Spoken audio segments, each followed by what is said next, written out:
Good evening, fellow Blues fans far and wide. It's Monday night yet again, and welcome once again to the Tilton Talk Show, sponsored by AMG Logistics, with myself, Paul Hipkiss, the chairman, Alan Watson. Good evening. Mr. Fixer Craig Courtney. Good evening, everyone. Mr. Road Mark Adams. Who? Good evening, everybody. Good evening, everyone. That was a bit delayed, just like Mark. It's There was Coventry. a slight delay in Coventry then, not for the first time. And the one and only Claire Wheeldon. Good evening. And last but by no means least, Mr. Chris Brown. Good evening. No delay there. I'd like to start this evening's show by just mentioning some sad news which reached us on Friday. Former kitman of the club, Mr. Phil Walsh, legendary guy, Phil Walsh Sr., father of a good school friend of mine, Scott Walsh. Just want to send my love out to Scott and Phil Jr. and all the family at this very sad time. Phil was a great guy, and he was the kitman at the Blues in the mid-90s under Barry Fry for a few years. I think he was there. So really nice guy. Saw him myself not too long ago at a family event as well. So, yeah, rest in peace, Phil, and keep right on up there, mate, and send us some luck down for, obviously, the future as well. But, yeah, really, really sad loss and really sad news of the passing of a really nice guy. And, yeah, send all my love to Scott and the family. Okay, so where do we start? What a week for Blues. Obviously, back-to-back 4-0 wins. Obviously, a bit of a disappointing result at Middlesbrough, but I think we can kind of we can kind of accept it, I think, because I don't think we're a million miles away, are we now, from where we want to be? Sort of on the field, we're getting there, we're getting somewhere, but I've got to mention the full takeover first, though, because that news on Friday was just, it was just, Claire, it just gave me goosebumps. It gave me goosebumps thinking about that and just thinking, wow, that is just, the cherry on the cake, isn't it? And the timing was perfect as well, wasn't it? Just before they're about to announce what the stadium's going to look like a week on Thursday. Yeah, definitely. I think if you said to Blues fans 6 points out of 9, yeah, I would have taken that. I would have bit your hand off. I think knowing that we've finally got rid of them and we've got our club fully back, I think now the only way is up and the only way is to look forward. Yeah. The fact that Bell and Bo are coming back as well. Yeah. Literally, last week was a dream, wasn't it, really? They've been away on holiday somewhere and fair play Blues. Even as a school teacher, I've got to admit that story was brilliant. Yeah. I'm tempted to even use it with some of my kids. That's how good it was. But I think, we're finally settled. I feel like the whole week just kind of went to plan. Obviously, going on to the Millwall game, we bossed it, didn't we, really? The spine of the team at the moment, Beadle is okay. At the moment he's consistent, he's starting to get some form. You've got Newman and Clara, who are just rocks at the back. You've got Pake and Doyle, who are just bossing it in midfield. And then Duck up front has really, really helped with Stano in behind. And I think, we won 4-0 twice, since the first time since 1967. Yeah. And the goals were brilliant as well, like Pake scoring. I'm absolutely gutted he got injured so early, and I think that really disrupted us on Saturday. But the Millwall game, considering that they were above us, I was a bit worried about them. And literally, we absolutely bossed it, but we played with intensity, we played with willingness, we played with attacking, but also we've started to have a really good shape defensively as well. We do literally 4-4-2 defensively, then we spring upon them, and the goals were good. Damari's goal was good. Cochrane nearly made the goalkeeper go into the back of the net with him again. Brilliant strike. It's just a shame that Kyogo can't seem to grab a goal either, and Millwall, he had a chance, and then we had the long way to Middlesbrough, and as I just said before the show, I can't say on the way back we were disappointed. Yes, it took 3 hours to get home, but we weren't disheartened. We weren't, oh, look, we've lost again. Because actually, we gave them a showing. It was a really good game. And out of all the games, think about who we played away from home. We've played a lot of decent sides, and we haven't been steamrolled either. No. Stano should have scored the one-on-one. I mean, that was a gilt-edged opportunity. Roberts had a brilliant volley that was saved by the goalkeeper. Yes, we weren't great at set pieces and defending again, but I do think because Paik went off early, I noticed that everyone looked a little bit like, who do I mark? Like, Paik should be there. Where should we go? And I do think it disrupted us for the first 20 minutes. And what's happened to Riley and McGree up there? I mean, he ran the show for them, and they're number 7. But I just think that we've got to think really positively. If we're going into an international break, we've just lost, but it's a positive loss. I hate losing, but we weren't steamrolled, and we should have got something out of that game. Yeah. But we need to take the chances again. It's a shame that we didn't win 2-0, 2-0, 2-0. Yeah. 8 goals. Yeah, we'll be joined by Tommy Mooney, by the way, everybody, at 7 o'clock from 7 till 8. So we look forward to Tommy joining us again as well. I would go as far as to say about Millwall last Tuesday night that was the best performance under Chris Davies so far. Would we all agree with that? Yes, definitely. Yeah, definitely.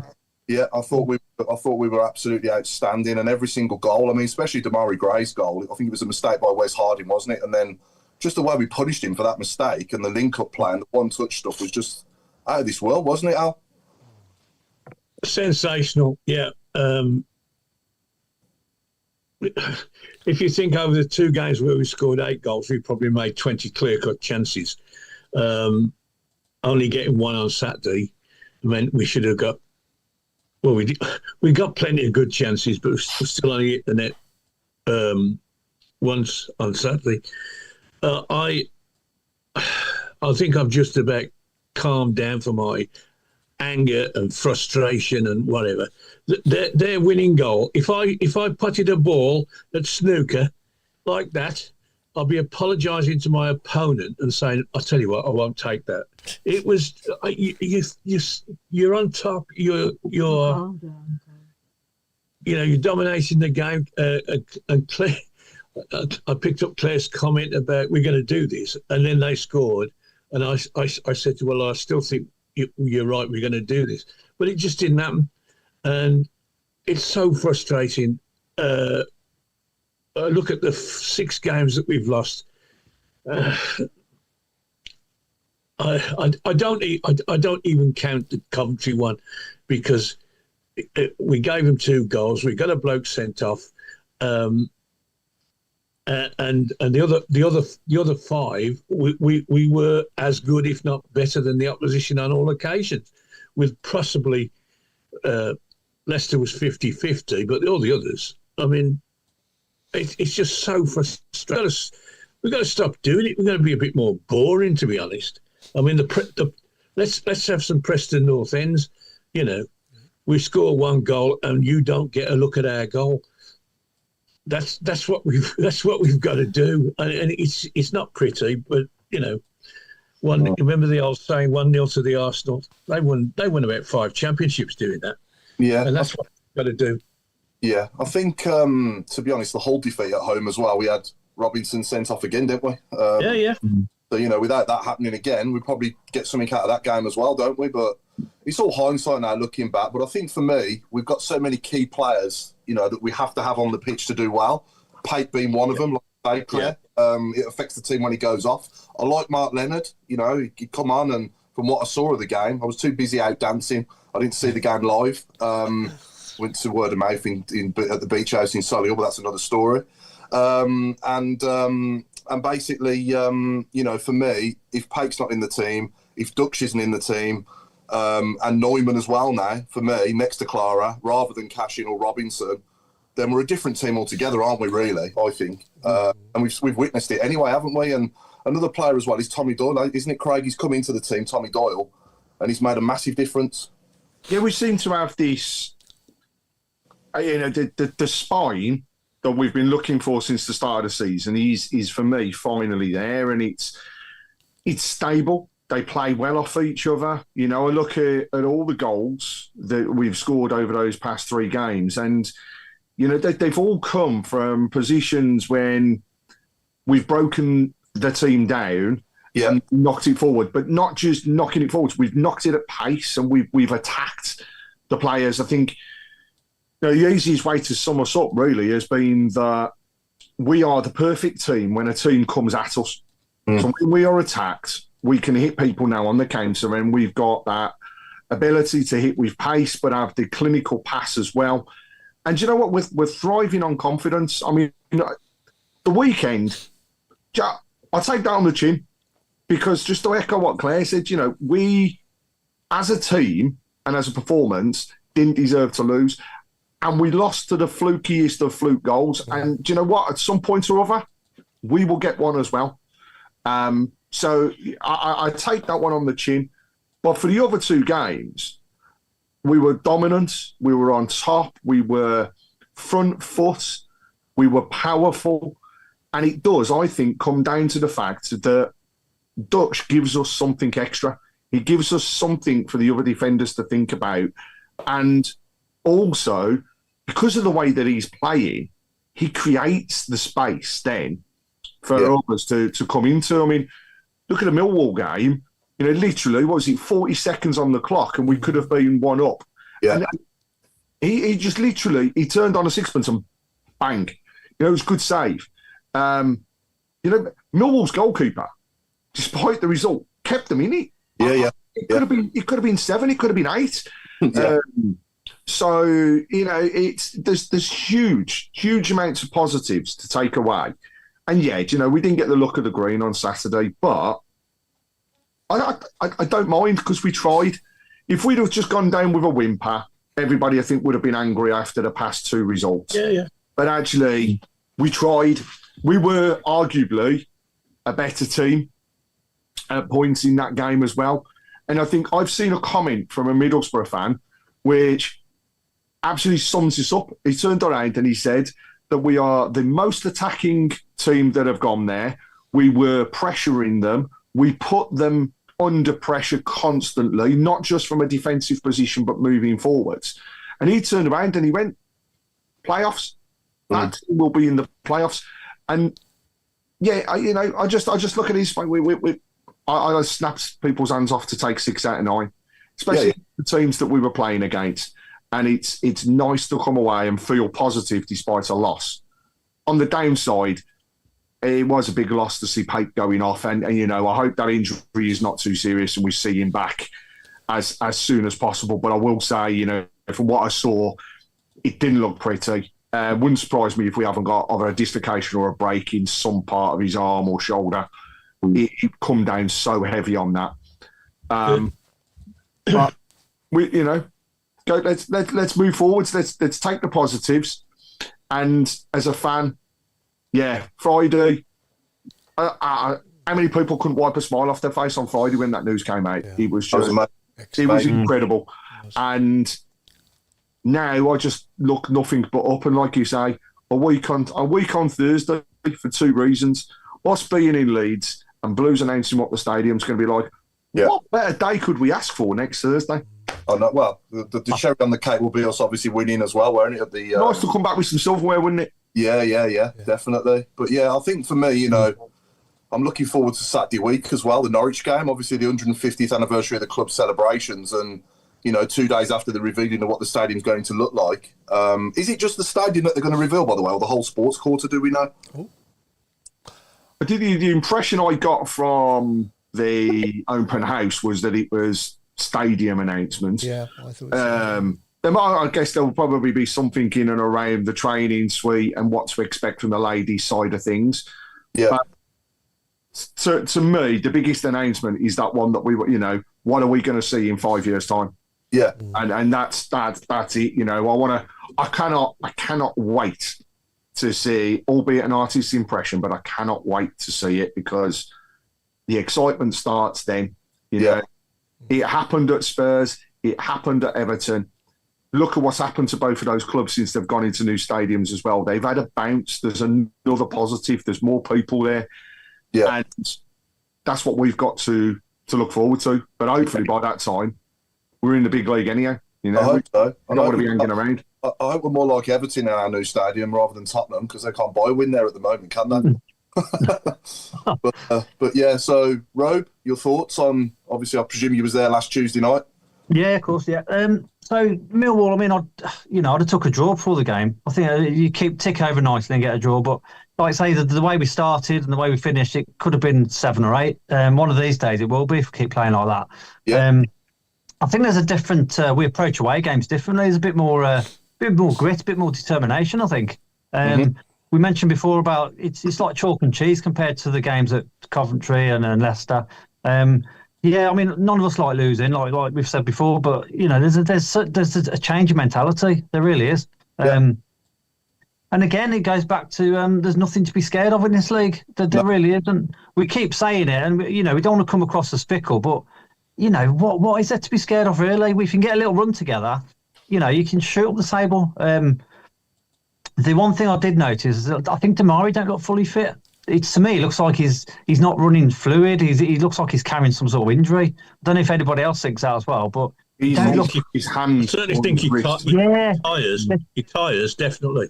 He does. There's something. Those first few games, he was fresh, and okay, it was August and it's start of the season, but yeah, he's not. He don't look 100% at all. I think he's trying too hard, Rob. He's trying too hard. I think he's trying too hard. And I think the problem is that you notice he does the same thing again and again. He needs to start mixing it up, like he'll attack them the same way. But I do agree with you. Yeah, it's almost like he's a little bit. I wouldn't say naive because he's quite an experienced, player by now. But he's got to utilise his other sort of, skills, because it's a bit predictable now with him. So yeah, I think there's a lot for him to work on in the international break. But I just want him to get fully fit because I truly don't think he's properly fit yet. I thought he was brilliant in the 2-4-0s. He played really well. Yeah. But I think, do we think it was a foul as well because they weren't happy about his goal on Saturday, were they? I don't think it was. No, I watched it, and when I watched it, my immediate thought was, how has that not been disallowed? Because when you do look at it, it does look as though he's pulling at the shirt and everything else. But again, we've had enough go against us. It's about time we had some going for us. But also, it's football. I mean, you can't have a game of football without contact. No. The day that contact disappears, that's the day the game dies. We're close to it. I really do believe it. I mean, I saw a stat on Sunday. God, it scared the life out of me. A Premier League game that Liverpool were involved in, and they only had 2 physical tackles in the first half of the game. And it was because people are, they said in the commentary, people are just backing off. They're scared now to put the foot in. Yeah. Scared to do anything. But, so what? It's done and dusted. It was a goal for him. What I will say is when he went down again, to go back on the injury side, he's definitely carrying his wrist because he has come away, just looked as though he was in agony with his wrist. So do wonder whether something has gone on there. But again, we're in an international break. It's an opportunity to build things back up, get ready, like you say, Paul, for the big game against Norwich. Yeah, definitely. Al, you mentioned earlier, we lost to a fluky goal, which we did, and we should get one soon. But I'm trying to think when we last had one. I reckon it was probably at Wembley in 2011 to win the cup.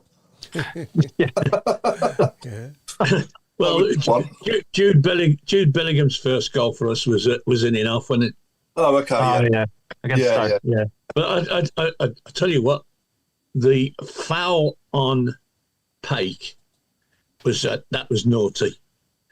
You run underneath somebody like that, you can cause.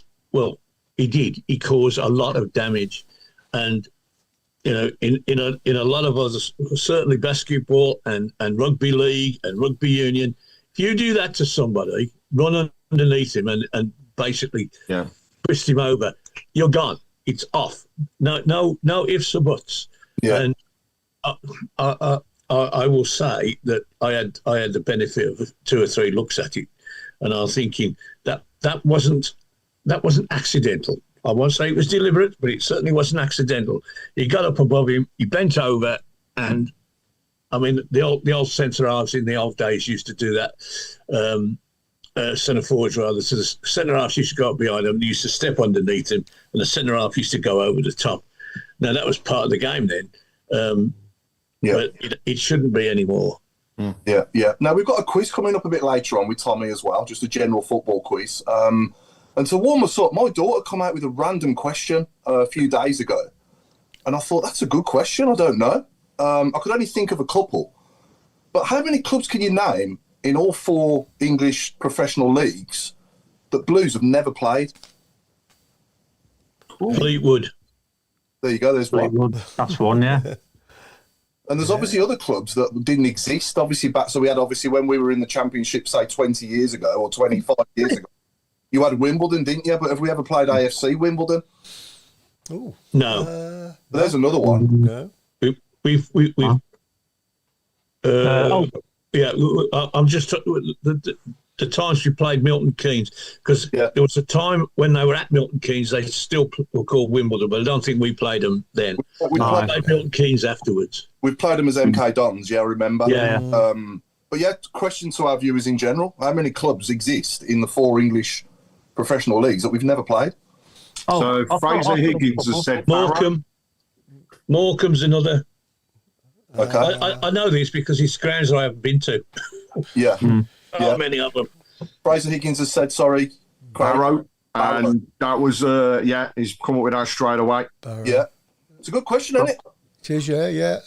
Paul Lilly said Newport. We played we have played Newport, yeah. We play him in a League Cup game or something like that. Did we? No, I don't remember. Not in any of our lifetimes have we played Newport, but we have. Have we? Okay. What about Bromley? Bromley, that's another. Steve said Forest Green. We have played Forest Green, haven't we? Yeah. Forest Green. There's a few Harrogate. more. In the cup, isn't it? Harrogate, yeah. There's more than you think, ain't there, really, to be honest? Yeah.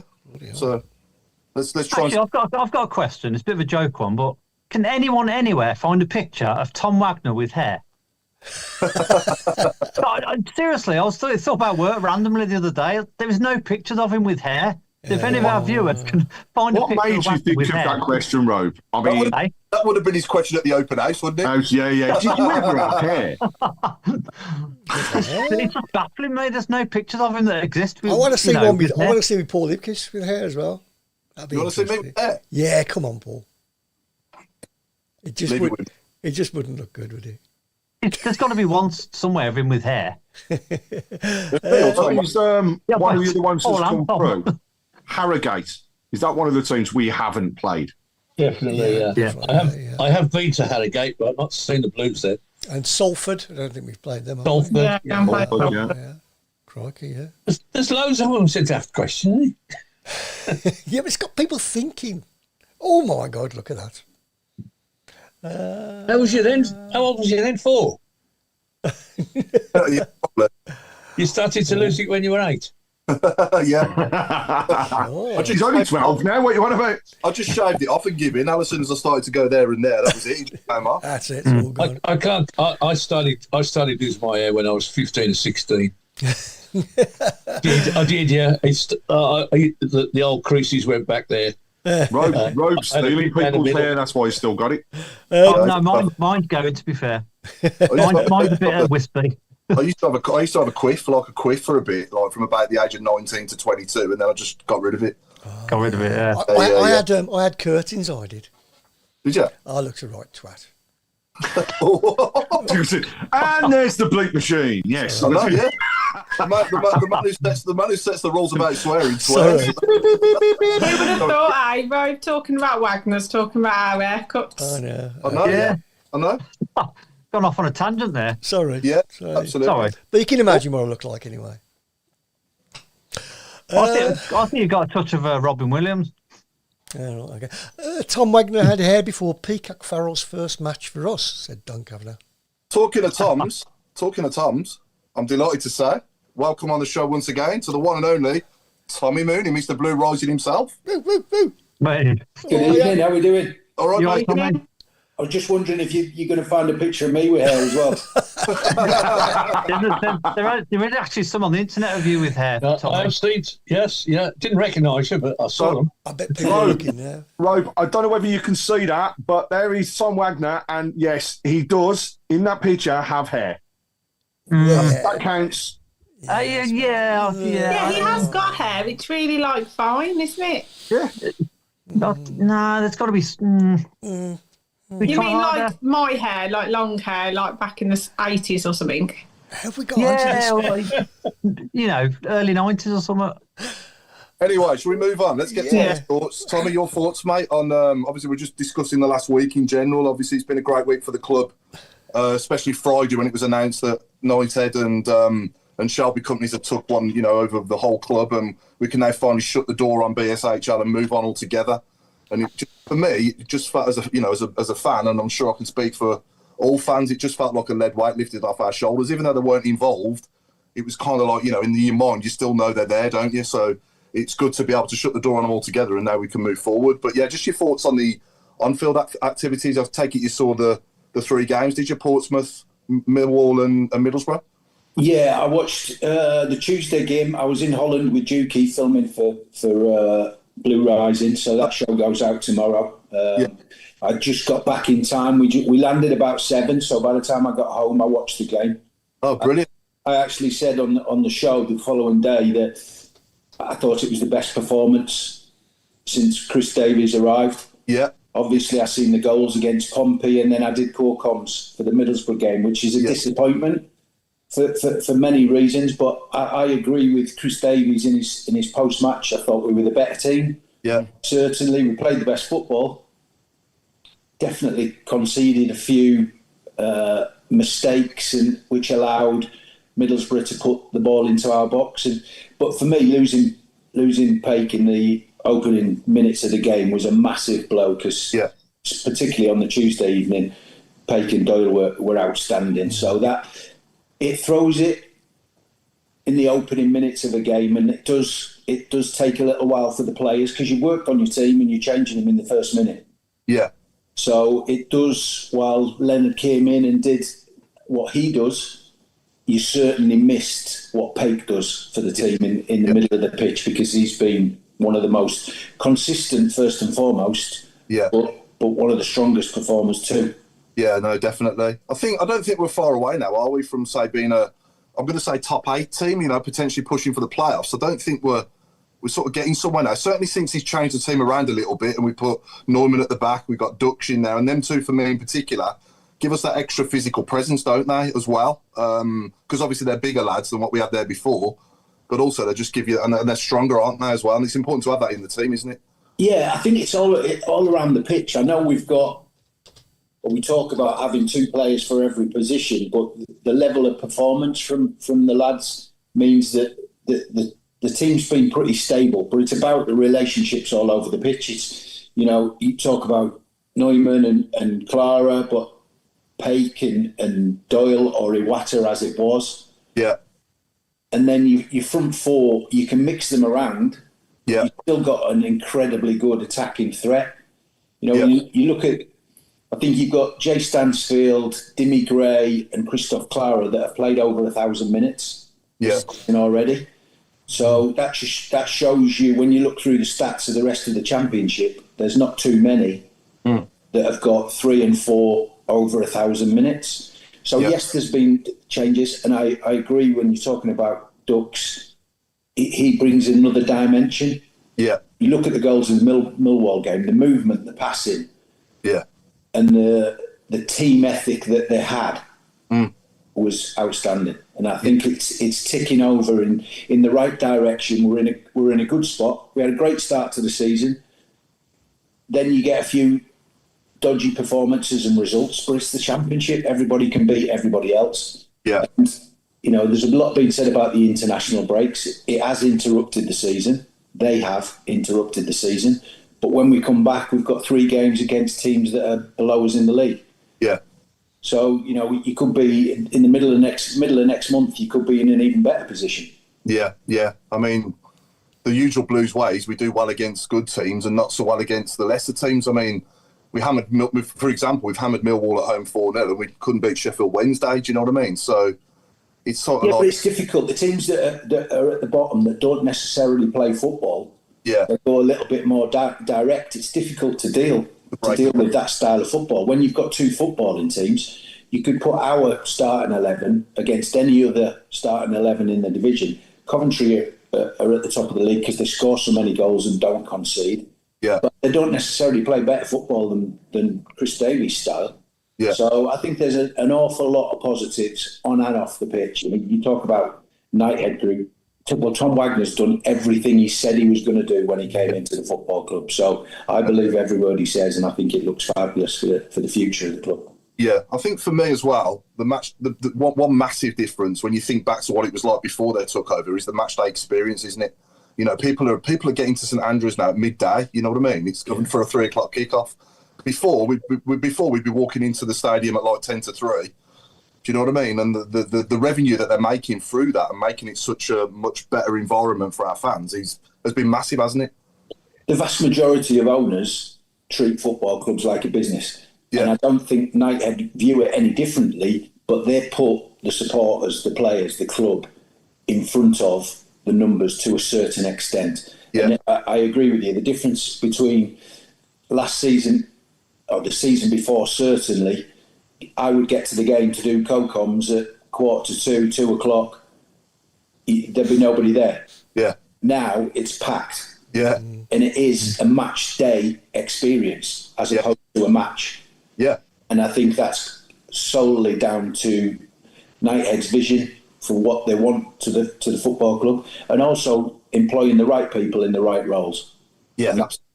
That's key to it, and trusting those people to get on with the jobs. Yeah. Yeah. I think the other thing, Paul, is things have changed on the field, but things have changed off the field as well. And you know, we talk about Knighthead there, but the whole fan experience is not just about getting to the ground. It's about what you get when you get to the ground.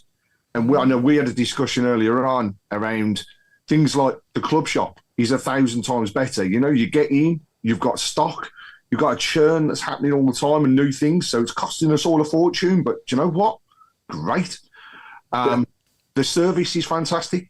Then you look at where we started the season to where we are now, and things in the fan parks have changed. So the service is 10 times faster when you get to go and get a drink or even the food. The whole ethos around how they bring the fans together and keeping them together is just building. And God, we've got 2 fan parks now. Was it 4 fan parks when we moved to the new stadium? Yeah. So you just imagine how things are going to continue to improve. But it's like I say, it's on and off the whole field. The feel-good factor at the club is huge. And look at the likes of Sheffield Wednesday, the Norwich, the Southamptons, teams that, you know, Norwich and Southampton, teams that you would say they should be fighting for promotion here, should be really up and going. They're the ones that are struggling, and their fans are crying out for what we've got. So the whole thing is just spectacular at the moment, and long may it continue. Yeah, yeah. And I guess from a staff perspective, Tom, when you turn up to do co-coms, is it a better experience for you as well? Like just going to St Andrews in general, and you know the environment behind the scenes and the facilities, even for the staff as well as the supporters, must be a lot different there as well than what it was before. Yeah, I mean, it hasn't. The environment there hasn't changed too much, but there's, because of, you know, the attention that the club gets now, the press room's an awful lot busier than it has been. Yeah. Obviously, you'd expect that last season when we're having the best season of football ever. Yeah. And that continues into the Championship. Each division you go up, everything improves. But I think it's just more about the atmosphere in the stadium. Yeah. It's incredible. It's like back to my time, it was sold out 27,000 every week. And it's exactly the same now. Yeah. And the money that the club spend on enhancing the match day experience shows when the players come onto the pitch. It's like you sat on the edge of your seat if you're not standing up, aren't you? Mm-hmm. You know, and that's certainly it's got something to do with the way we start games. I'm certain of it. Yeah.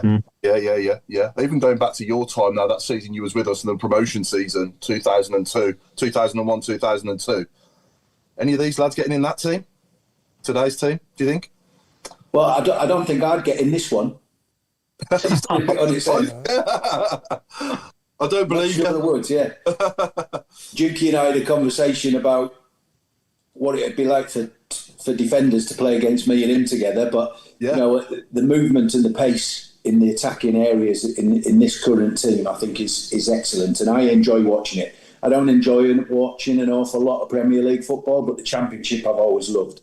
Yeah, I mean, I've probably played in it for 9-10 seasons. I'm not sure, but I love the Championship, and I'm certainly enjoying this one. Yes, we're in mid-table, but we're in a really good spot. Yeah.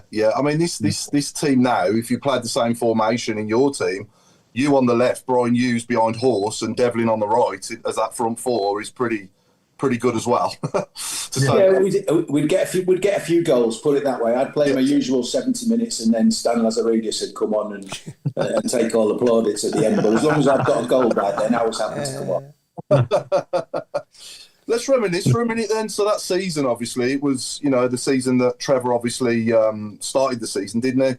And then he obviously went, and Steve Bruce was on Gardening League, wasn't he, for a few months before he actually came to us? Because I seen him on Talk Sport the other day, actually, or listened to him on Talk Sport the other day with Simon Jordan, and they were sort of like reminiscing on that as well, weren't they? And obviously Simon Jordan was playing a bit of hardball, wasn't he, with us? He didn't want to let him go. From your perspective, though, obviously you just signed for us that summer, and you'd signed for Trevor, so it must have been maybe difficult at that particular time. Yeah, it was strange because I almost signed in the March in the season before. Okay. Watford had turned down. I think they offered £500,000 because I only had 3 months left of my contract. Yeah. And Graham Taylor turned it down because Watford still had a chance of the playoffs. And I think in that season I had like 22 goals or something like that. So it never happened in the March. But when I went and spoke to all of the clubs in the summer, Trevor made a really strong impression on me. Yeah. And the rest of the football club. And obviously, I mean, I've said it many times, I played at St Andrews, as it was then, in the playoff semi-final for Watford. Yeah, 99, yeah. And when Daly scored that goal, that in any stadium was the best atmosphere I'd heard of until we got to the millennium. But at that point, that was the best atmosphere. So he was influential in when I came to the club. And then I think I scored 4 goals in my first 5 games, then broke my ankle. Yeah. So by the time I was fit, Trevor had left the club. Yeah. And we knew Brucey was coming in, but they essentially swapped clubs, didn't they? Trevor went to Palace and Brucey came here. Yeah.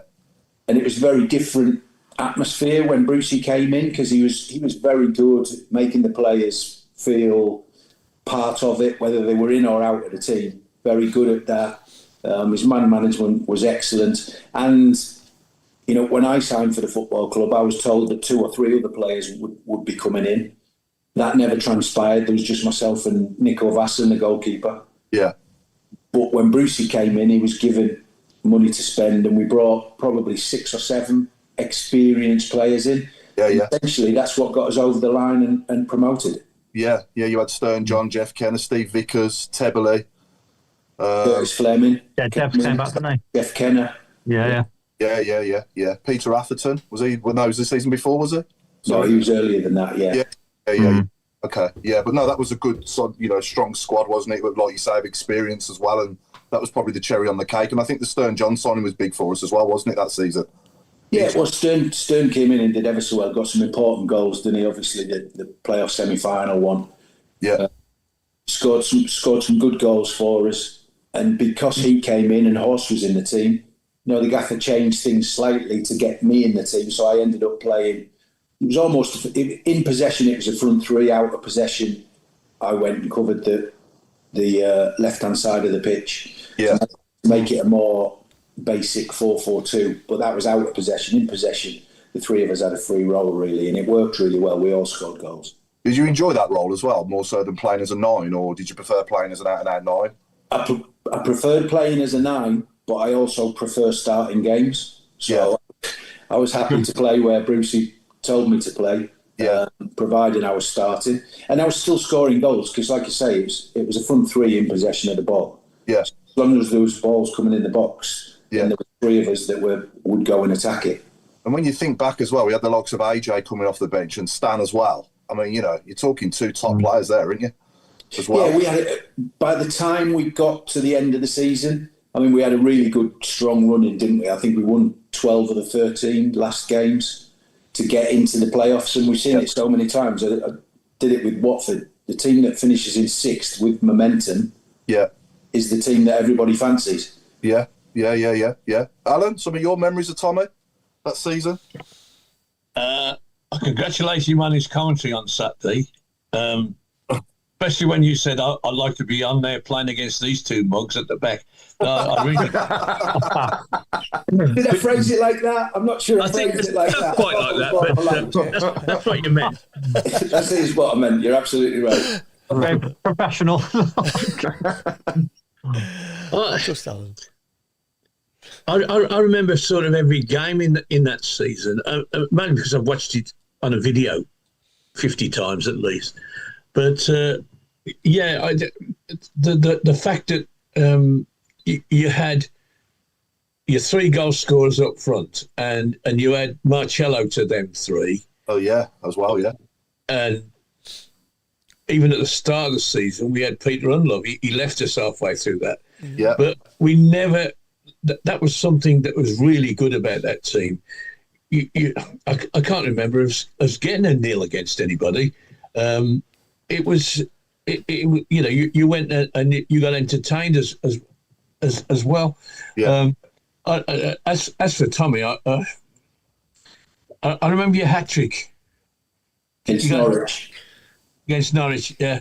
And was that the game? No, it was. You missed a penalty. It wasn't the same game, was it? No. Was it Wimbledon? It could well have been. I don't remember the misses as much as I remember the goals. No. You want me to send you the video? I hope you missed it on here there, Tommy. I was going to say, you're not penalties, aren't you? I remember the misses. That hat trick, especially the volley from the outside left position that went in the top right-hand corner. Well, that was special. Yeah, we had a good team. Even then, that was before, I suppose, Brucey. I think that was in Mick Mills and Jim Barron were in a caretaker period. I'd just got back fit from my ankle, and we were still creating goals. Me and Marcelo used to put it about a little bit, and obviously Horse as well. So I always knew that I'd get chances to score, and then it was probably the peak 2 seasons that I had. So yeah, we had a really good team spirit, as you'd expect, that got better and better when Brucey came in. Yeah, because when you have the expectation of playing for Birmingham City and things are not going well, it's tough. It is tough because you guys are not happy. We know that, and the players are not happy because I always classed them as one of the biggest clubs in the Championship at the time. Obviously, this is pre-Premier League era.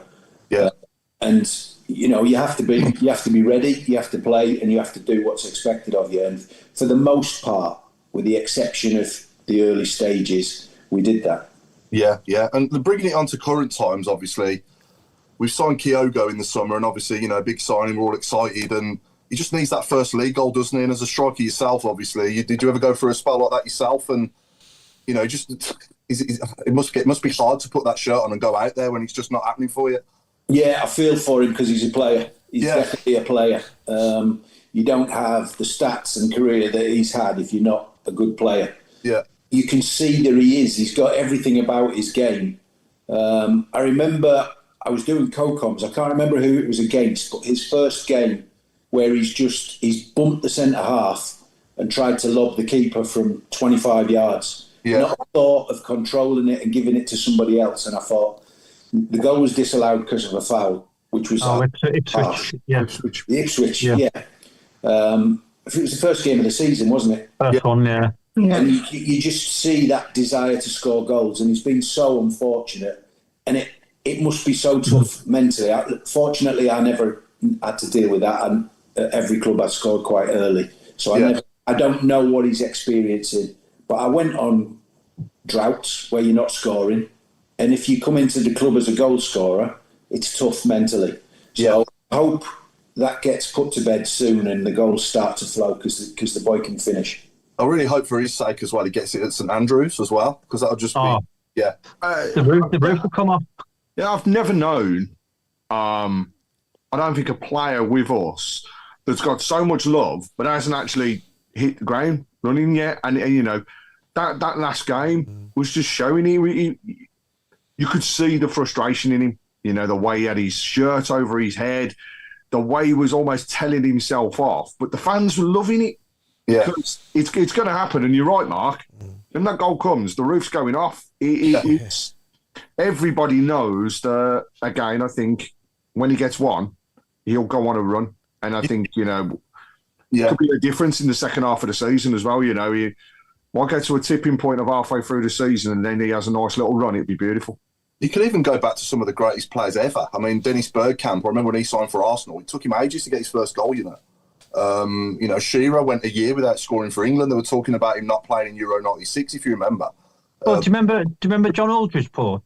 John Aldridge for Ireland. He went about 38 games before he got his first goal. Yeah. So, top strikers have been there and done it. The thing with Kyogo is I think he's different because you can see he tries hard as well. Yeah. So he actually works really hard for the team. I just think that we do need to adapt when he plays because the amount of runs he makes, at some point you've got to try and find those. And I think against Middlesbrough, we were actually trying to find the runs. Yeah. So you could see that they're starting to hopefully click. Yeah, no, definitely. Claire, your memories of the 01-02 Tommy season with us and obviously that promotion to the Premier League against Norwich in Cardiff. I mean, I was only little, weren't I, really? Do you know what I mean? You had to I was get only about 11. I'm there. You still are, Claire. I wish I was. I think, was it ever a volley against Norwich? Yeah. That was probably my favourite goal. The favourite kit that I always remember is the yellow or obviously the royal blue Phones for You kit. Yeah. That always seemed to be like extra large on everybody. Everyone just used to run around. Yeah, that's what I remember. It was like a tent on Devlin, wasn't it? Yeah, like all of them used to have. Like now, you see the kits and they're like really like fitted, and then you think about that 20 years ago, and they're all massive. But yeah, the goal against Norwich was probably my favourite. I remember the one at Millwall as well. Tommy, the rebound off the wall. You hit a free kick, it come back to you, and then absolutely levered it into the top corner. I was furious with myself that I'd hit the wall with the initial free kick and just leathered it in top corner, didn't it? Could have gone anywhere. But, you were furious. What do you think we were thinking? I did a typical, what the hell's he doing? Oh, what a goal. Yeah, I told you. Very similar to my reaction at the time. I remember one at Stockport as well. I think you got was a really good goal at Stockport as well with the outside of your left. You sort of curled top corner as well. If it was on my left foot, I was confident I'd shoot from anywhere. I was never scared of missing. I think that's the key to it for a striker is trying to hit the target. If you hit the target, then the keeper has to save it. Yeah. If it was on my left foot, if it was on my right foot, I'd pass it to somebody else. But on my left foot, on my head, and then I was confident. Yeah, that's great. Brilliant. Happy days, though. Good season that was. I really enjoyed it. Get that promotion in the end, because obviously that was our fourth time of asking in the playoffs. At the time. I was going to say, Paul, a bit of a coincidence. I'm sure we beat Millwall 4-0 early on that season as well. Yes, you did. We did, yeah. That's the first in about August. We lost at Wimbledon 3-1. Yeah. Disastrous. And then we come home and won 4-0. Yeah, I think that was my first goal for the club in the second game at home to Millwall. That was Did Nicky Eden get one and Yuzi as well? Nicky Eden, yeah, that's right. Yeah. Was it Yuzi and AJ? Was it you, Tommy, Yuzi and AJ or something? I can't remember now. I can't remember too many goals that Nicky Eden scored. In fact, if he was shooting, I'd be having a go at him for not crossing it to my head. He could play though, couldn't he? He was a good player. He was really good for me. Obviously, when we brought Jeff Kenner in, then Chunky went out of the team. We called him Chunky for obvious reasons. He fitted the shirt. Most of the shirts were too big. But no, he had a wonderful right foot and didn't hesitate to cross the ball. So you could make your runs. Your timing of your run was easy. when Chunky was in possession of it. He was excellent for us in the early part of that season, and a really good teammate. Even after Jeff had taken his place, Chunky was still in and around it. Brucey didn't want him to go because he was the life and soul of the changing room, and certainly him and Horse were social managers for all of the team bonding events. Yeah, so is that what you really call important. Yeah, no, brilliant. And then on the other side, you've obviously got Grange, ain't you, as well, bobbing forward with his left peg as well. So, yeah, from both sides of the pitch. At first it was Stan out on the left-hand side and his relationship with Grange. Yeah. In the 4-4-2 with me and Horse up front. And then you had Brian Hughes if he went to the right-hand side, or Devs with Grange and then Jeff Kenner. So there was plenty of ammo. You couldn't help but score goals in that team. It was a really enjoyable time of my career. Was it one of your favourite seasons as a player? Yeah, I think that and the one before, obviously, from a selfish point of view, I think I got 15 in 30, 1 or 32 for Birmingham, and I'd got 20, 22, 23 in 45 for Watford. So those two consecutive years was my best output, if you like. Yeah. And with those stats, it's not difficult to pick out that that's your best couple of years in your career. Yeah, and have you got a favourite strike partner that you've ever played with, or is it kind of vary, or? Whoever puts the most chances my way would be. It was very rare that I played with somebody bigger than me, so I would always be going for the first ball. Yeah. But Horse and I worked it well. I was really lucky. I played with Kevin Phillips at Watford. We had a good relationship, scored a lot of goals. But I have to say, the one that I missed playing in a game with, and certainly the best player that I've ever played with, was Christoph Dugary. I would have loved to have played in a league game with him. Obviously trained with him a lot, but never played in a game. And when Brucey brought him in after we'd been promoted, it's not like I can knock on the gaffer's door and say, how are you playing him in front of me? He's only won the World Cup and the Euro.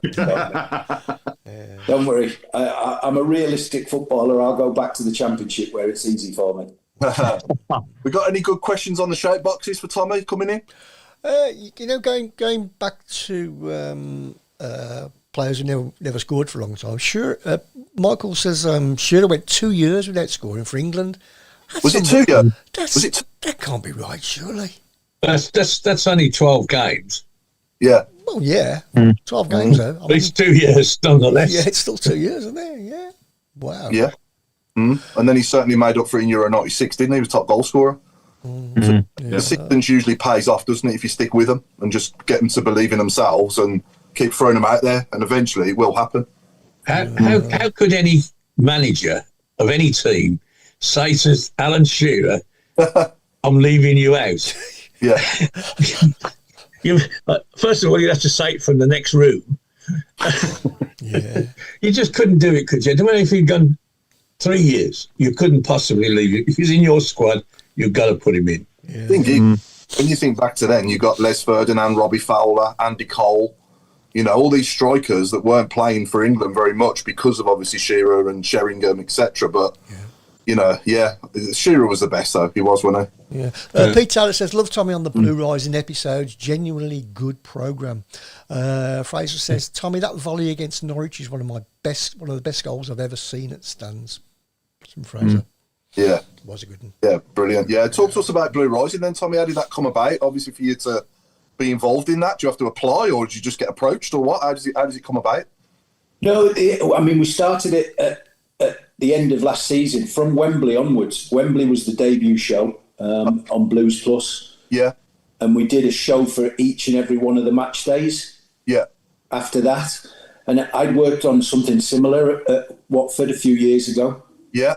So when the club asked me if I first and foremost, if I was available and would I like to do it, and I jumped at the opportunity. Why wouldn't you? I love being back involved with the club and employed by the club. It's, obviously I still live in the Midlands, so it's ideal for me. And I think just the way, the professionalism of the show, hopefully that comes across when people are watching it. You know, it's so well run. The production is outstanding. If they can make me look good, that just shows you how good the edit is. But I love being involved in it, and it's something that I've even given up my Wednesday golf. Wow.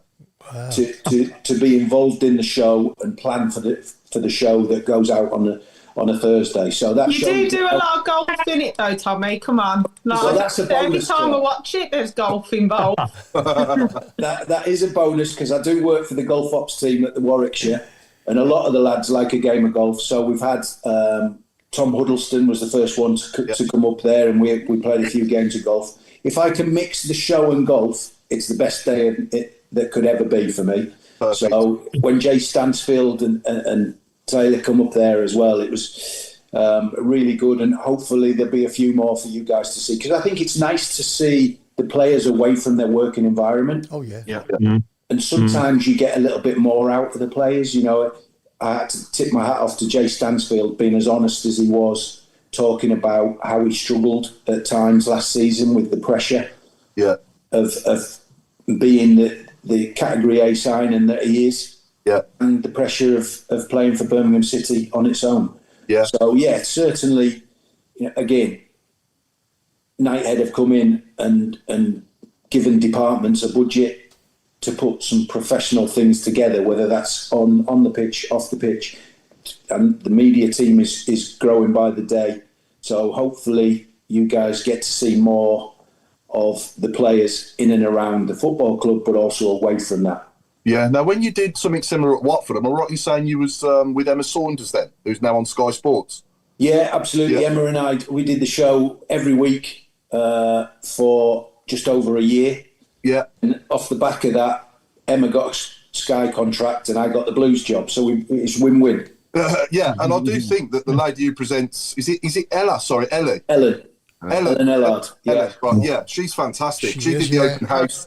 She presented the open house as well. Fantastic. And I think those two that present it, sorry, I don't know the guy's name. Richie Driss. Richie, yeah. So Richie and Ellen are fantastic at what they do. They're really good. And Ellen in particular at the open house, I thought, wow, she really did have everyone, in the palm of her hand, I thought. Yeah, she's very, very good, very professional. But she does a lot of work for Sky and Five Live. So she's very, very well respected in her field, and it's a coup to the club to get her on a regular basis. Yeah, Driss the same, obviously.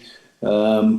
Big names in the presenting and media world, and then you've got Will Brazier and I that sit on the sofa and have a little laugh with each other. We get on really well, and hopefully that comes across on the show. Yeah, you made me laugh when you arrived at Wrexham and you said, I love travelling or something. What did you say? You said, I love being in the car, travelling to away games or something. Well, he put me on the spot. He'd been there all there with the with the microphone speaking to the players, and I was literally just coming back from my car, and he put me on the spot and he just said, what is it you like? And I said, well, sitting in my car for hours on my own and free food.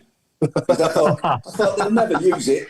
Because if I never an honest answer, they might put it in. I thought they'll never use it, and then they put it in. But that just shows it's not all serious stuff with this show. It's you see a little bit of everything, and Will and I have a really good relationship, and we have a bit of banter. So it's not all stats and figures, if you like. Yeah. And I was going to say, Tommy, going back to your day at Blues, I'd love to have seen something like that with the squad we had back then. Yeah, some of the characters we had back then.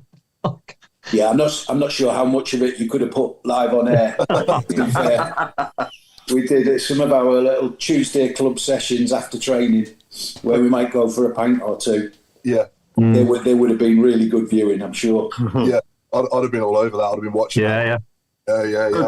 Tommy, out of all the players then that so far have been to the golf club, if you could choose one partner, who would it be? Tom Huddleston is a really good ball. Yeah, I think we'd be a decent pairing. Yeah, so hopefully there'll be a game there. But there's a lot of players that have said they'd be interested in doing it, because I think if you get one or two, like now Tom and Jay have done it, they'll realise that we're not trying to trip them up or make them look daft. It's me that looks stupid sometimes on the golf course, because I just turn up and I'm more worried about the questions that I'm going to ask, and I stop thinking about my golf swing. which without the cameras isn't that bad. But when you put a camera on you, it's very, very different. So yeah, hopefully we'll see a few more of those events, and you'll get to see a little bit more of behind the scenes with the players and how they like to relax, and what their thoughts are on the season. Because sometimes if you catch them after a game, they're very guarded. Yeah. But hopefully we can take them to the golf club or other venues. I mean, I did one with Lyndon Dykes, and we just went for a cup of coffee walking down Henley High Street, and that was really good. Lyndon was fabulous, very open. So hopefully there's many more of them to come. On the golf course, we might have to wait for the late nights to come back because it doesn't really work with training times, but we'll see. Hopefully there's a few more to do. Yeah, no, it's good that you enjoy it though as well, isn't it? Because it's great to do stuff like that anyway. But yeah, to be back. I love it, Paul. It's really good. I mean, I've done it a couple of times before with the interviews. Obviously, doing the show and sat as a panel, but interviewing players, it's something new to me. So as long as I get better with everyone, then that'll be great. But by all means, get everybody to email or let the club know what they want to see on Blue Rising, because I'm sure it's the supporters that we want to please. Yeah. If we get the supporters' input, then we'll do whatever they want. Yeah, that's fantastic. Yeah. Well, keep up the good work on there, because we're definitely, all of us are really enjoying it every Thursday when it comes out. It's like, oh yeah, Blue Rising's out. I get the side eyes off the missus, and then it goes on YouTube. Side eyes. You can't blame me for that. I'm not taking responsibility. Right then, shall we move on to the fun bit then? Well, more fun stuff. We're going to do a little quiz this week. Has everyone got a pen and paper now? Let's just do whoever gets the first to 2 correct answers out of Chris's random football questions. These are so random and very, very. And they are all football, Chris. And when you've got your answer, just write it down and hold it up to the screen. So just football, any football, not just blue. It's just football across the globe. Yeah. Let me know when you're ready. Yeah. Okay then. Question 1: to which former Arsenal player was the chant "Your eyes are offside, your eyes are offside" directed? Are these in my years of being alive, Chris? Yeah. Of course, yeah. Can you say that? Yeah. I haven't answered it yet, but so I won't. Thanks for the answer, Mark. Very good. Oh, that's right. Put up the answer. You got to hold it up when we say like all at the same. Yeah. Good. Cheers, Mark. Can't believe it was Burke. What did he say? I wasn't listening. That was just a practice. Hey, gotta keep your eyes open. That was Gokaras put. I didn't know. Was it Mesut Ozil? It certainly was. Yes. Okay, that was That's my answer. Okay. Did you know that, Tom? Yeah, did you not see my paper up to the screen? He was that quick. I'll tell you what, he was brilliant. He was there before Mark was. You watched the YouTube as well, because that's where I got it from. Right. The worst chance in the Americans like our worst chance, and that was the first one on yesterday. Okay. Yeah, we'll give Robe that then. Robe's on 1. Okay, then. Here we go. Question 2. You're going to love this. Which Scottish team is the only one in the UK with the letters A, B, C, and D and E contained in its name?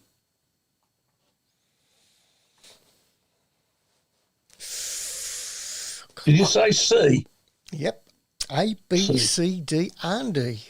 I can see the cogs turning there. When can you hold it? When can we hold it up now? Oh, you haven't got it already. None. No. I ain't got a clue. Okay. It's just yeah. I've got it. Have you got it, Tom? Go on then. Hold your answers up. Cowden beat. Yeah, I put CF as in like I got it as well. a Spanish team. Just look at Robe. I mean, anybody would have thought that he hasn't got Google in front of him. Well, he hasn't spelt it correctly. Neither have I, Claire. Neither have I. Cowden BF. Go on then. That's Robe 2. That's Robe 2. Tommy 1. We got 1 for first to 4 now. Go on. Here we go. We don't like this competition. Robe's winning. No, I don't. Robe's Claire. You're not allowing Robe's first one to count. No, because he didn't put it on the piece of paper, so that's cheating. I did. Look. Oh, No, I know you wrote it afterwards. We saw you. Look, see. You've written it after you've written Caden B. Standard of refereeing nowadays, I tell you. Go on then, one then. Go on then, Chris, next one. Right, then here you go. So, next question. What connects the former England footballers Kieran Dyer, Wayne Bridge, Ian Wright, Dennis Wise and Jimmy Bullard? Oh. What? I did tell you they're random. What connects them? What are the players again? Do you want the players again? I'll tell you. Yeah. Okay, now. What connects the former England footballers Kieran Dyer, Wayne Bridge, Ian Wright, Dennis Wise and Jimmy Bullard? I'm not sure about this, but I'm going for it. I think they've got it on. Well done, Paul Lilly. Oh, really? Yeah. I'm not. I haven't got a clue. Oh, I can see it. I'm going to write it too. Well done, Claire. I'll never guess. Thanks, Paul Lily. Cheers. What was it? What, all in I'm a Celebrity, get me out of it? Yeah. Was that right? Yeah. About football. I went for they all played for West Ham, but I wasn't sure about Dennis Wise. Yeah. And I was about to say they'd all had a fight on the pitch, but that would definitely be true, wouldn't it, really? Yeah. I was going to say something else, but it's not for TV, not for podcasts. Hang on, you didn't see my. Hang on. Yeah, I've got it as well. All on telly. Okay, go on the next one. Okay. Last question. Is this the last question? Yeah, go on. Yeah, Okay. just Which club had the shortest name in the English Football League was expelled from the league due to Yeah, I know that long-standing financial difficulties in 2019? Should get that one. Yeah. Barry? Barry? Well done, Claire. Barry? Yeah, we all got that. yeah. Well done, Tommy. Fantastic. Well done, everybody. So I won then, yeah, sorted. Thanks. Oh, yeah, Claire, I think you won. We should disqualify Rogue just because it's Rogue. We need to do a shootout now between Tommy and Robe for the winner because they're on 2-2 each. all right, then, Just okay. like Millennium Stadium, Tommy. I've got two. Oh, Cardiff I again. think we've got about 4 on 2, you know. Oh, okay. We need to do a group stage. Okay. Fastest finger then. Fastest finger for the last one. Here we go. First, hold the answer up. I'll judge who holds it up first. Chris, ask the question. Okay then. What is the second largest club in Munich after Bayern? PSV. 1816. Well done. It's 1860. It's 1860, but yeah. You know what I mean? I know You you had mean. numbers in. 16. I therefore declare Claire the winner. Don't you have Yes. to write? Inside girls, Hang on. yeah, Do you have to write it down, or I'm just in the middle of writing it. Do you have to Tommy, write it? don't look happy, Tommy. Claire's going for I was Reese. just about to say Gladbach, but I don't even know if it's in Munich. Mönchengladbach. It's in. Well done, Claire. I want VAR on that. I said TSV. It's TSV Munich 1860. Yeah, you only Not get one guess. 16. I know, but do you know what? It's all those times of playing FIFA, isn't it, when you played random teams? And I remember 18, and then it had 6 on it. All I know is, Claire, you're the winner, which makes Robe, as we all know, a loser. So that's absolutely fine. I've been to the ground. Right, let's move on to the. We've got the Who. We'll have the Chris, Who. We'll have the Who first, and we'll have the Barney afterwards. So I think we have to write down the who on a piece of paper as well. You remember this? good Tommy, from- idea. Good idea. Ladies and gents, just to let everybody know, 40 minutes on the clock and Birmingham are winning 1-0 at Nottingham Forest. Well done. Come on, the ladies. Well done. Adam? Well done. Well done. Okay, here's the Who, and I want to see written down. Here we go. I think so, yeah. I think I'd be lying if I said people's confidence didn't dip a little bit, but I think that's just a way of life. You know, if you're losing a couple of games, people's head goes down. You try and keep them up. Is that someone who Tommy's played with? It certainly has. He was with us during the 01-02 season, yeah? Yeah, I think. Can I hear it again? Yeah. Okay. Here we go. You're 100% on that, Chris. No. I'd be lying if I said people's confidence didn't dip a little bit, but I think that's just a way of life. You know, if you're losing a couple of games, people's head goes down. You try and keep them up.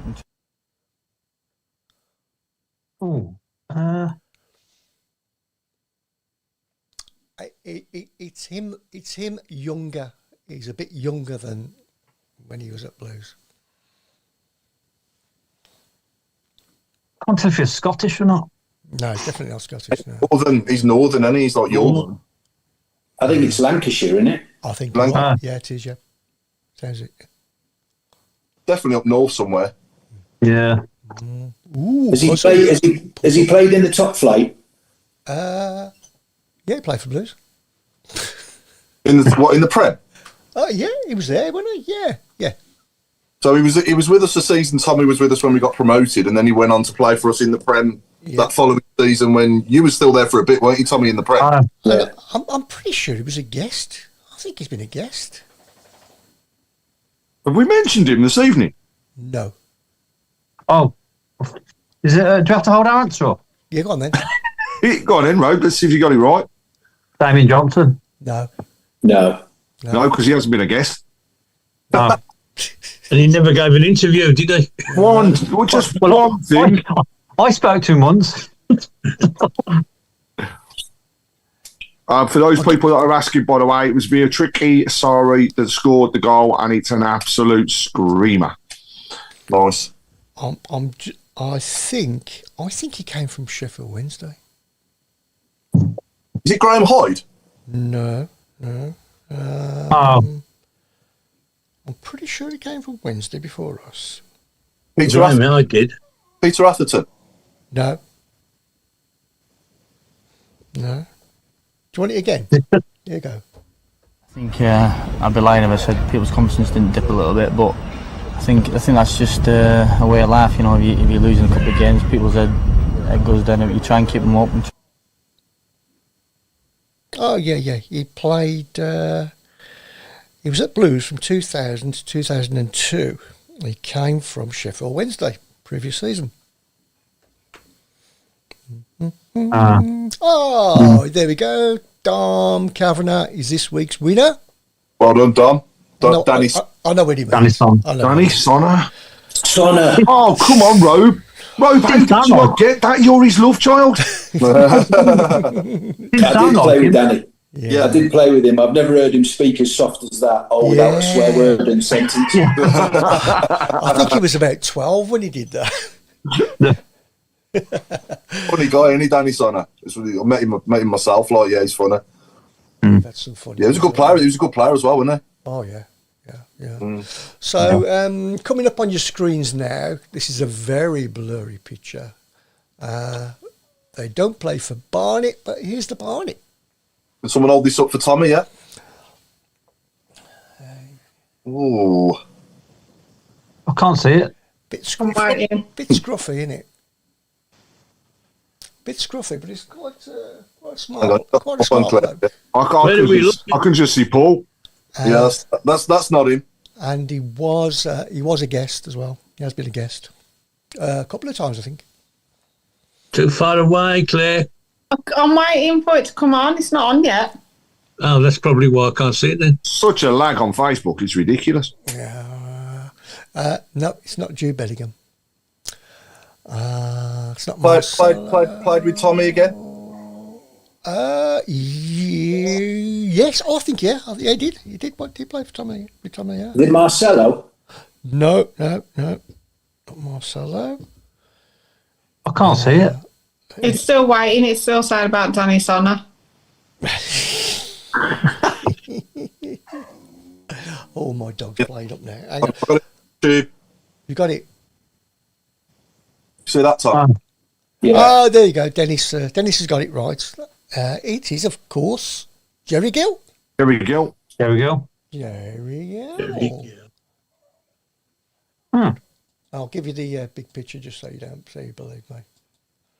There we go. Jerry Gill.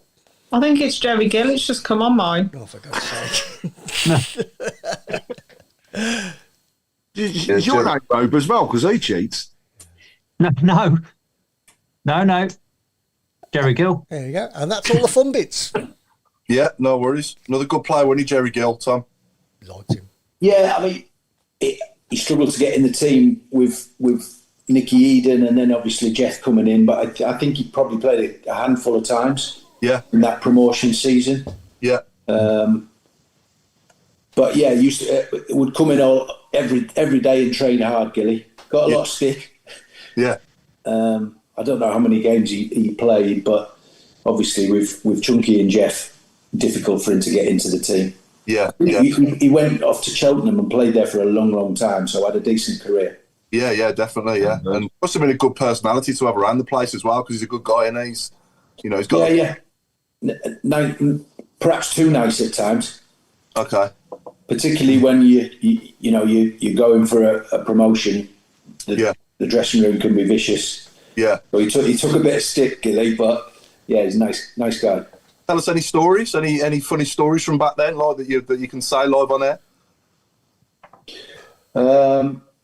There's very little that happened can be said on air, apart from a match day. Have to be honest. There was always it was a cruel dressing room with Horse and me and Chunky in it. If you wore some bad gear, which few of the lads did, it often got hung up or burned. Who was the worst, Tommy? Who was the worst in the dressing room? I mean, I'm not going to sit on the fence. Darren Pearce dressed like a farmyard animal. He was on last week. He was on last week. I mean, he was only here last week. Was he? What was he wearing? He had like a real stripy suit. He's like a baseball. It's like a baseball umpire, like a baseball ref. There you go. When he was on last week, I was going to ask him what he was wearing, but I just hadn't got the guts. There you go. Nice that it proves my point, though. But him and Michael Johnson used to wear some dodgy gear. So yeah, there was often a pair of shoes, at the very least, a pair of shoes. Or a pair of jeans hung from the pipes in the top of the dressing room. Have you seen Jono's pre-playoff final video as well? He did like a home video, didn't he? He did, yeah. I mean, I haven't seen it in its full entirety, but he never got out of your face while we were filming it. And there was a few of us that thought it'd be a good idea, but only if we won it. Yeah. So it would have got binned if we hadn't won it. Yeah. But yeah, obviously technology these days is a lot easier to do, but he took his camcorder everywhere. Yeah. And Benno with his he was doing like animal noises when he was like bird chirping noises. Yeah. Benno was a weirdo, still is, but funny, really, really funny guy. And he as much as he again, similar to Gilly, rarely played really. But was the life and soul of a dressing room. Yeah, I still say to this day, if I could go back and relive one Blues moment in my life so far, it would have to be Darren Carter's penalty in Cardiff against Norwich for me. Just after knocking on the door, that was the fourth time of asking, and the way the game went as well. It was just absolutely. It must have been even worse for you lads on the pitch, but us up in the stands as well. I was just exhausted. I was like, it was just like torture having to sit through it, really. And when Jono hits the post as well, you think it's not going to be our day, but eventually, when Daz buries that penalty, it's just the most greatest feeling in my football life so far. That was. Well, I was lucky enough to be invited to meet Devs and Daz Carter went to a cinema in Birmingham, and we watched the game back. Yeah, I remember that. In the cinema. And to be honest, I'd watched the celebrations and everything like that, but I hadn't watched much of the game back because I didn't feel that I'd played very well, and obviously I wasn't on the pitch for the penalties. No. Stan took my penalty. So I have to say it was an awful lot easier watching it after you've been substituted than when you're in the middle of a penalty shootout, because I've been in a few. But Daz was just great for such a young man. Yeah, and obviously now he's taking his coaching badges and wants to go that side of it, but then does some core comms as well. So I see Daz most match days. It's just nice to see him go on and have a fabulous career after that. But yeah, certainly without him, we wouldn't all probably be doing this, would we? Because the club's progressed so much.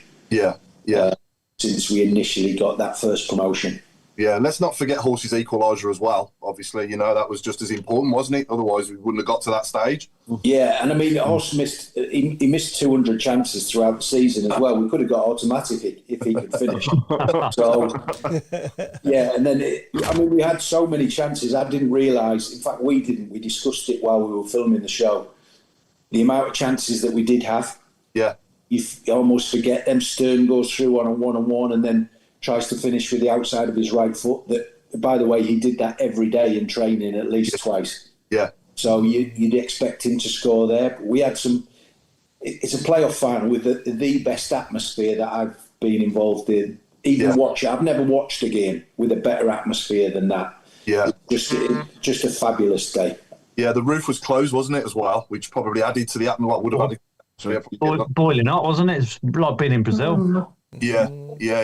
But it was boiling hot, and the fireworks. There's so much smoke from the fireworks. Yeah. Because the roof was shut, you could most of the players were coughing for the first half an hour because there was nowhere for the smoke to go. Yeah. So at pitch level, it was really smoky. Yeah. I think a lot of, if you guys were sat up in the stand, you wouldn't really necessarily see as the pitch level was really smoky for certainly the opening 15, 20 minutes. Yeah. And then it started to dissipate a little bit. And then the second half, it was fine. But yes, so many special things happened on that day. It was a great day. Yeah. Question from Paul Collins. Evening, Paul. If Tommy could replay one game during his career, what game would it be and why? Are we on the subject or? Yeah, I was really lucky. I mean, I played a playoff final at Wembley. Yeah. The old Wembley, wasn't it? Yeah. Old Wembley, yeah. It was the last one before they knocked it down. Yeah. And then the Millennium Stadium. It'd have to. Those are the two highlights. Yeah. Seriously, I think it's always about atmospheres and success.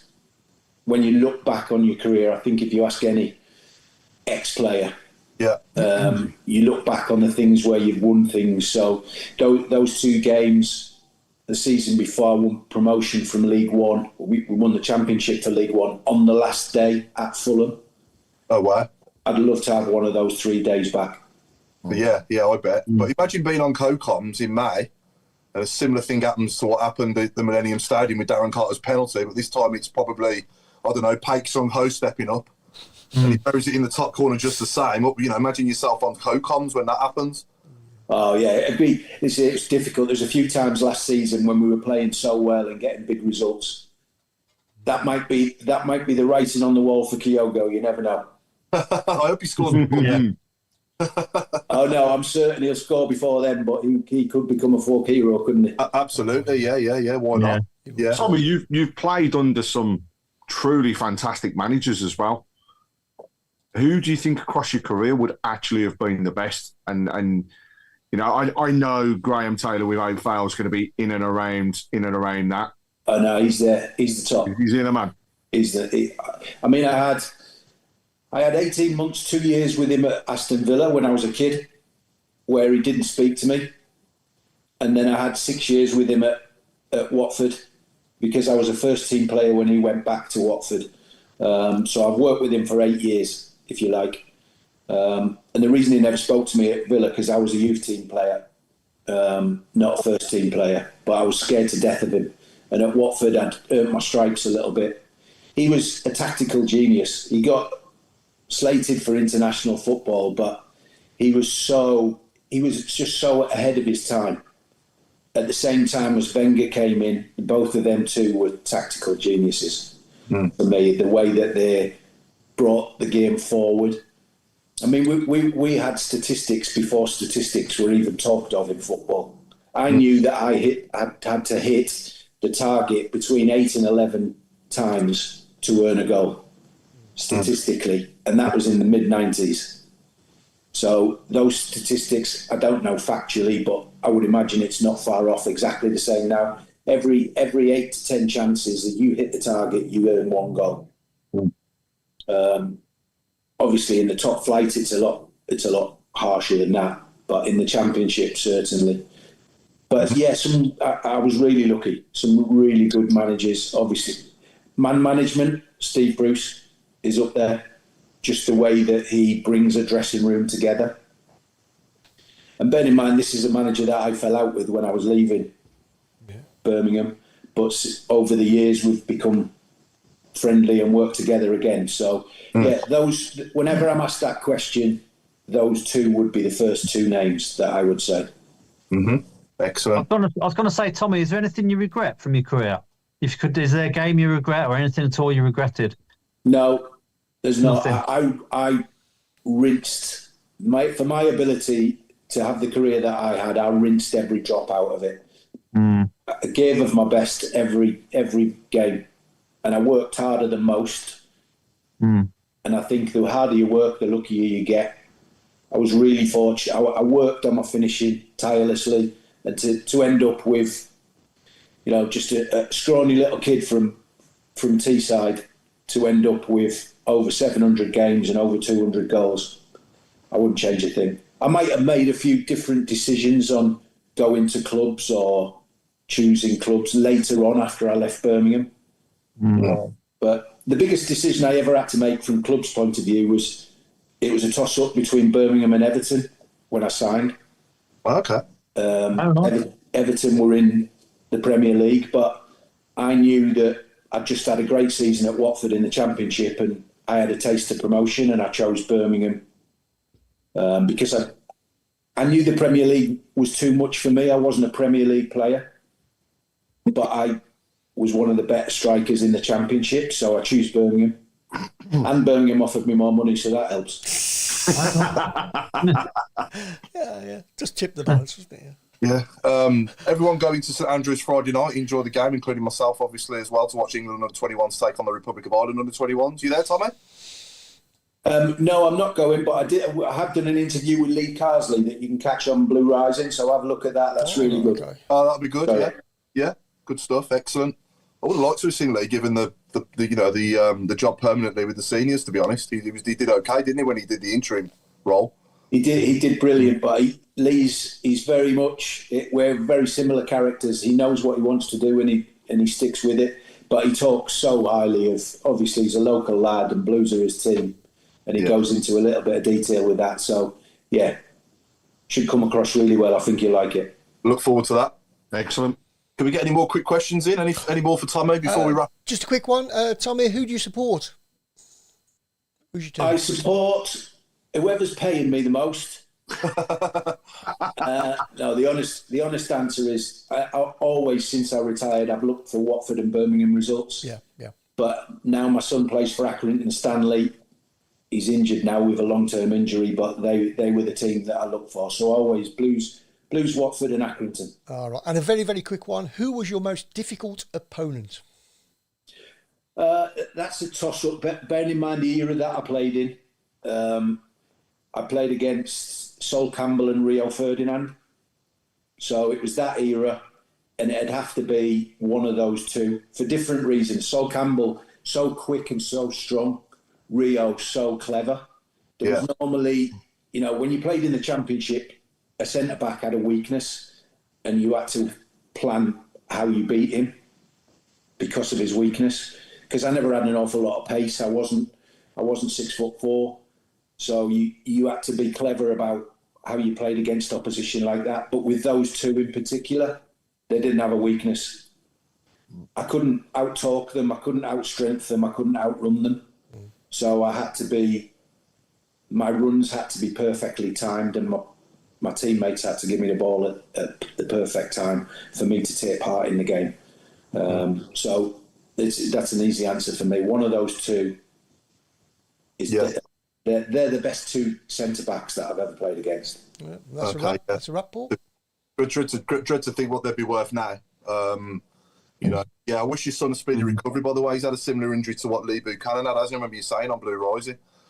Yeah, it's his second ACL injury, so he's just got a date today, so he'll have the surgery on the ACL before the end of this month. So, tough time, but it's part of the game. Yeah. Wish him a speedy recovery, mate. Okay, so thanks again for your time, Tommy. It's much appreciated. So we've been the Tilton Talk Show. It's good night from me, and it's good night from Mr. Road Mark Adams. Oh, well, nice and early tonight. Cheers, Paul. You can't go wrong now, Rob. You can't get it wrong. Come on, I mean, see if you can remember everybody's name. So it's good night from me. And it's good night from Claire. It's good night from me. Thank you, Tommy, for coming on. And it's good night from the chairman. It's a good night for me, and thank you, Tommy. It's always a pleasure. And it's a good night from Mr. Fixer himself. And it's a good night from me. Looking forward to a good second half with the ladies. After you finish with us, don't forget YouTube. You can catch the game. Come and join and support the ladies.